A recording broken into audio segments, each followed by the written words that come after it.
Hello everyone, मेरा नाम है आशीष और आपका स्वागत है मेरे चैनल एग्ज़ाम इंट्रो में। आज हम बात करेंगे यूपी मेट्रो के जो स्टेशन कंट्रोलर का पोस्ट था उसके बारे में बात करेंगे। उसके बारे में हम कुछ डिटेल्स हैं जो कि बहुत सारे कमेंट्स और मेल्स आए थे, तो उसके बारे में मैं क्लियर करूँगा यहाँ पे कि आपका जो कट ऑफ है साइको के बाद क्या जाने वाला है और क्या रहेगा, साइको में कैसे होगा एग्ज़ाम, क्या पैटर्न होगा, सिलेबस होगा, जो कि आपको लास्ट टाइम कुछ डाउट थे उसको मैं क्लियर करूँगा इसमें। सो प्लीज़ बने रहिए शुरू से लेकर लास्ट तक, जिससे कि सारे डाउट्स आपके क्लियर हो पाए। सबसे पहले प्लीज़ अगर वीडियो पसंद आता है तो चैनल को सब्सक्राइब कीजिएगा, लाल रंग का बटन होगा प्लीज़ उसको दबाइएगा, और जो लाइक का बटन होगा फिर लाइक कीजिएगा और शेयर कीजिएगा वीडियोज़ को, ठीक है। और एक और चीज़ मैं बोलना चाहूँगा, जो हमारा टेलीग्राम चैनल है उसका लिंक डिस्क्रिप्शन बॉक्स में है, जिसमें कि हर एक नोटिफिकेशन, जैसे कि कोई भी स्टेट में कोऑपरेटिव सेक्टर में हो चाहे प्राइवेट सेक्टर में हो, अगर उसमें कोई वैकेंसीज आती है तो आपको बताया जाता है हमारे टेलीग्राम चैनल पे। तो प्लीज़ उसको ज्वाइन कीजिएगा। हमारे फेसबुक पेज को भी ज्वाइन कीजिएगा, वहाँ भी आपको इन्फॉर्मेशन मिलती है, सबसे पहले इन्फॉर्मेशन मिलती है किसी भी चैनल और किसी भी वेबसाइट से पहले, क्योंकि उसमें क्या है कि कुछ टीम लगी रहती है तो उसमें वो व्यू करते रहती है, ठीक है। तो उससे सबसे पहले इन्फॉर्मेशन आपको प्रोवाइड करने का कोशिश किया जाता है, ठीक है। सो प्लीज़ बने रहिए हमारे साथ, हमारे टेलीग्राम चैनल को ज़रूर सब्सक्राइब कीजिएगा और वहाँ पे ज़रूर पार्ट बनिएगा। आइए देखते हैं सबसे पहले देखते हैं इसमें 186 सीट थी, जो कि एससी जो स्टेशन कंट्रोलर का है उसमें, और इसमें जो कुछ सीटें थी जो 37 थी वो महिलाओं के लिए रिज़र्व थी। उसके बाद हम बात करते हैं जो इसमें साइको के लिए जाएंगे, उसमें 8 टाइम्स जो बच्चे हैं वो जाएंगे, और जो अभी प्री का टेस्ट हुआ था उसमें 140 का एग्ज़ाम हुआ था, ठीक है, 140 नंबर का। अब हम देखते हैं कट ऑफ साइको के लिए। देखिए, साइको का कट ऑफ ये नहीं है कि आपका ये फाइनल कट ऑफ है, ठीक है। साइको का cut off in the sense क्या है कि आपको 140 में से आपको इतने मार्क्स आते हैं तो आप साइको के लिए सम हाउ क्वालिफाई कर जाएंगे, ठीक है। तो साइको के बाद क्या मार्क्स होगा मैं उसके बारे में बात करूंगा। प्लीज़ पहले ये देखते हैं साइको का कट ऑफ क्या रह सकता है। साइको का मेल कैटेगरी से देखें तो 78 टू 82 जाएगा यूआर का। अगर ओबीसी की बात करें तो 73 टू 75 जाएगा। ईडब्ल्यूएस की बात करें तो 70 टू 74 के बीच रहने वाला है। एससी की बात करें तो 63 से 66 के बीच में रहने वाला है। और अगर एसटी की बात करें तो 58 से 61। लेकिन मुझे सम हाउ लगता है कि हल्का सा इसमें चेंज आएगा एससी और एसटी में, ठीक है, थोड़ा सा शायद अपग्रेड हो। अगर ये 74 के आसपास जाता है, ठीक है, उस कंडीशन में ये 68 या 70 तक भी जा सकता है, ऐसा मैंने देखा है, ठीक है। ऐसा मैंने कंडीशंस देखे हैं, इसलिए मैं बता रहा हूँ आपको, ठीक है। प्लीज़ इस पर आप ध्यान दीजिएगा। अगर हम देखते हैं फीमेल कैटेगरी के लिए तो यूआर से देखते हैं तो 60 से 65 के बीच रहने के चांसेस हैं। अगर हम ओबीसी की बात करें तो 57 टू 62 रहने के चांसेस हैं, और ईडब्ल्यूएस की बात करें तो 58 से 62, और एससी एसटी की बात करें तो 50 से 55 रहने के चांसेस हैं। फीमेल्स वहाँ पे बहुत कम थी, क्योंकि वहाँ कंडीशन कुछ ऐसा बन गया था कि वहाँ पे पेपर देने बहुत कम लोग जा रहे थे, ठीक है, क्योंकि उस टाइम पे लॉकडाउन और ये जो पेंडेमिक है उसका बहुत ज़्यादा बढ़ रहा था। उस कंडीशन में वहाँ पे बच्चे कम गए थे, पता नहीं क्यों एग्ज़ाम कंडक्ट किया, मुझे तो यही समझ में नहीं आया, लेकिन वहाँ बहुत बच्चे अटेंडेंस कम शॉर्ट पाई गई थी, ठीक है। प्लीज़ आप इसको ध्यान में रखिएगा। उसके बाद हम देखिए कि अब एक चीज़ आप गौर कीजिए, साइको एग्ज़ाम तभी होगा जब आपका वहाँ पे यूपी में वो जितने भी केस हैं वो नॉर्मल होंगे, और वहाँ पे स्कूल को सैनिटाइज़ किया जाएगा और साइको का एग्ज़ाम होगा, ठीक है। तो रिज़ल्ट के कितने दिन के बाद होगा, क्या होगा, उसके बारे में बात करेंगे। पहले देखिए कि आपको 31 तक तो आपको एक्सटेंड कर दिया गया था लॉकडाउन, लेकिन अब सुनने में आ रहा है कि फेज़ मैनर में हटाया जाएगा। तो फेज़ मैनर क्या होगा, तो डायरेक्टली आपको जो प्लेस होते हैं, जो कि इंडस्ट्रीज़ होती हैं, उनको खोला जाएगा कंस्ट्रक्शन का, उसको धीरे धीरे करके आपके स्कूल कॉलेजेस तक पहुंचा जाएगा, ठीक है। तो उसमें आपको लगभग 1 मंथ यानी आपको 21 दिन या 28 दिन के आसपास लग जाएगा, ठीक है। तो इस पे आप ध्यान दे सकते हैं कि आपको 1 महीने तक तो कुछ नहीं सॉरी 1 महीने तक तो कुछ नहीं होगा, आपको 1 महीने तक तो कुछ नहीं होगा। तो इसके बाद क्या होगा मैं आपको बताता हूँ, ठीक है। तो ये आपको मैंने रिपोर्ट दिखा दी कि वो जो आपका कंडीशन है कैसे होगा और कब तक होगा उसके बारे में। अब हम देखते हैं कि पहले हम देखते हैं कि आपका ये कंडीशन अगर इम्प्रूव हो जाता है उस केस में क्या होगा। देखिए, अगर ये कंडीशन इम्प्रूव होता है उस केस में रिज़ल्ट तो आपके जून में आएंगे, ठीक है, रिज़ल्ट आपको जून में दे दिया जाएगा। लेकिन आपको क्या किया जाएगा कि जो साइको का एग्ज़ाम है वो 2 मंथ के लिए होल्ड पे चला जाएगा, ठीक है, क्योंकि अभी कुछ एग्ज़ाम्स हैं जिनको कंडक्ट कराना बहुत ज़रूरी है यूपी पीसीएल का, तो उसके कारण आपका कुछ महीने के लिए ये चेंज आता है। वैसे भी जो साइको होता है ना, उसमें 1.5 महीने का टाइम लग जाता है, ठीक है।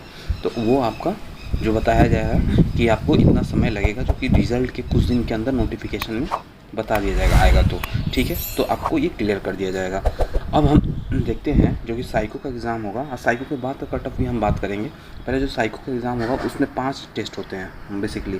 पहला होता है मेमोरी टेस्ट, उसका होता है डायरेक्शन फ्लोइंग टेस्ट, उसका डेप्थ परसेप्शन, कंसंट्रेशन टेस्ट और स्पिरिचुअल परसेप्चुअल स्पीड टेस्ट, ठीक है।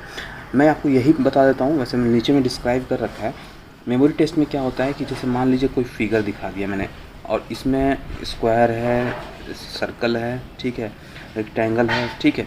अब मैं आपको बता दूं ये 1 नंबर पे है, 2 नंबर पे है, 3 नंबर पे है। मैं एक एग्जांपल देता हूं। अब मैं बता दूं एक खाली फिगर देख के कि इसमें स्क्वायर कितने नंबर पे था, ठीक है, रेक्टेंगल था वो कितने नंबर पे था। तो आपको यहाँ पे याद होना चाहिए कितने नंबर पे था, तो वहाँ मार्क कर पाएंगे। तो ये होता है मेमोरी टेस्ट में, ठीक है। अब होता है फॉलोइंग डायरेक्शन टेस्ट, ठीक है। आपको डायरेक्शन बताना पड़ेगा, ठीक है, जो कि आपको मान लीजिए कोई भी चीज़ दिया जाता है, उसमें बोला जाता है कि डायरेक्शन, जैसे आप यहाँ पे एग्जांपल में देखिए जो डायरेक्शन टेस्ट है। वेट अ मिनट, मैं आपको दिखाता हूँ, 1 मिनट। सर इसमें दिखाया नहीं है, डायरेक्शन फ्लोइंग टेस्ट में यहाँ सिर्फ बताया गया है, ठीक है। डायरेक्शन फ्लोइंग टेस्ट में क्या होता है, आपको वहाँ पे कंडीशन दिया जाता है, वहाँ पे एक बोला जाता है, एक क्वेश्चन दिया जाता है, उस पर आपको देखना होता है, और उसके बाद बताना होता है क्या पैटर्न है उसके डायरेक्शन का। जैसे कि मैं आपको एक एग्जांपल देता हूँ, क्योंकि यहाँ पे डिस्कस नहीं किया गया है। जैसे मान लीजिए आपको ये ए प्लेस है, और ये हो गया बी, ठीक है, और ये हो गया सी, डी और ई, ठीक है। अब क्या होता है, मैं बोलूँगा कि आपको ए से सीधा सी पे जाना है, तो आप एक तो इधर से इधर होके जा सकते हो या डायरेक्टली जा सकते हो, ठीक है। एक मैं आपको एग्जांपल दे रहा हूँ। इस कंडीशन में मैं बोलूँगा शॉर्टेस्ट डिस्टेंस कौन सा होगा, आपको मिनिमम कितने जो जगह से पास करना पड़ेगा। तो आपको यहाँ पे देखिए एक भी जगह नहीं लग रहा है, सीधा जा सकते हो आप। अगर मैं बोलूँ मैक्सिमम कितने जगह से, तो यहाँ पे एक जगह होके जाना ही पड़ेगा, तो ये मैक्सिमम आएगा, ठीक है। तो अगर मैं ऐसे ही बोलूँ कि अगर मैं यहाँ सी तक जाना है, तो ये आपको मैक्सिमम रूट हो गया। तो इस कंडीशन में आपका आंसर ये हो जाएगा, और मिनिमम में ये हो जाएगा, ठीक है। तो ये होता है डायरेक्शन फॉलोइंग टेस्ट, ठीक है। ये आपको क्लियर हो गया होगा, क्योंकि लास्ट टाइम में बहुत सारे डाउट्स थे, तो उसको मैं क्लियर कर रहा हूँ एक एक करके, ठीक है। उसके बाद होता है डेप्थ परसेप्शन टेस्ट। आपको एक 3D डायग्राम दिया जाएगा, उसमें आपको दिखाना पड़ेगा कि कौन सी ईंट, मान लीजिए मैं बोल दूँ ईंट है वो, मतलब जैसे मान लीजिए कि ऐसे मैं आपको एक एग्जांपल देता हूँ कि जैसे मान लीजिए एक मैं 3D फिगर बना देता हूँ, और ये मेरी पेंटिंग अच्छी नहीं है तो इसीलिए ठीक है। अब इसमें क्या कहूँगा मैं कि ये जो पार्ट है ये किससे किससे टच है, तो ये इससे टच हो रहा है, इससे टच हो रहा है और इससे टच हो रहा है। ये 3D फिगर है, लेकिन आपको ये विजुलाइज करना पड़ता है। उसी टाइप से डेप्थ परसेप्शन इसको बोलते हैं, कि आप कितना डीपली आप उसको विजुलाइज कर पा रहे हो, इसको डेप्थ परसेप्शन बोलते हैं, ठीक है। आई होप कि आपको ये क्लियर हो गया होगा। उसका देखते हैं कंसंट्रेशन टेस्ट। आपको कोई नंबर दे देंगे 541 इक्वल टू 541, ठीक है। उसका 451 इक्वल टू 452, ठीक है।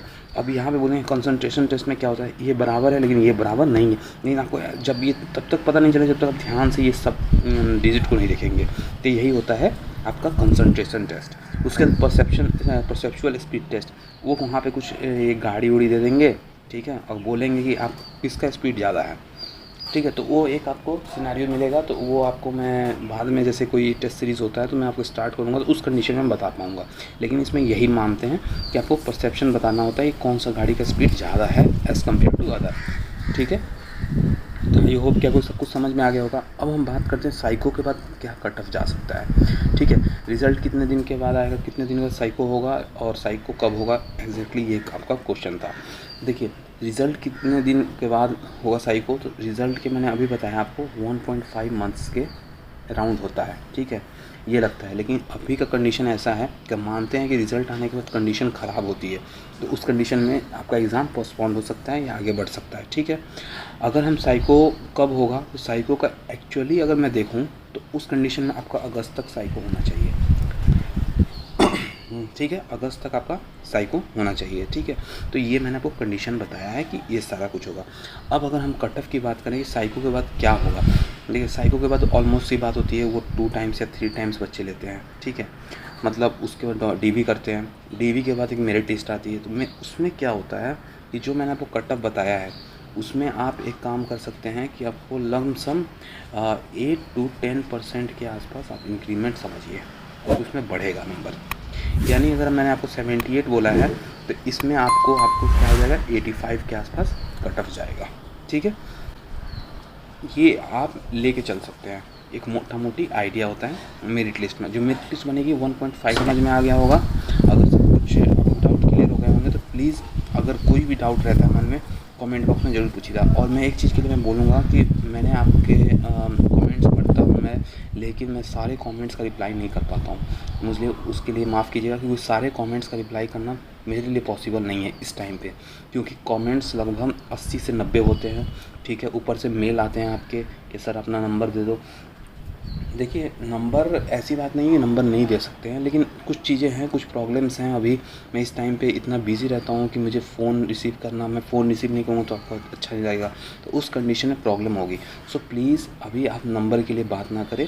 अगर आपको कोई भी डाउट है तो मेल कीजिए, मुझे जैसे ही समय मिलेगा मैं मेल का जवाब ज़रूर दे दूँगा, ठीक है। सो प्लीज़ आई होप कि आप मेरी प्रॉब्लम को समझ रहे होंगे।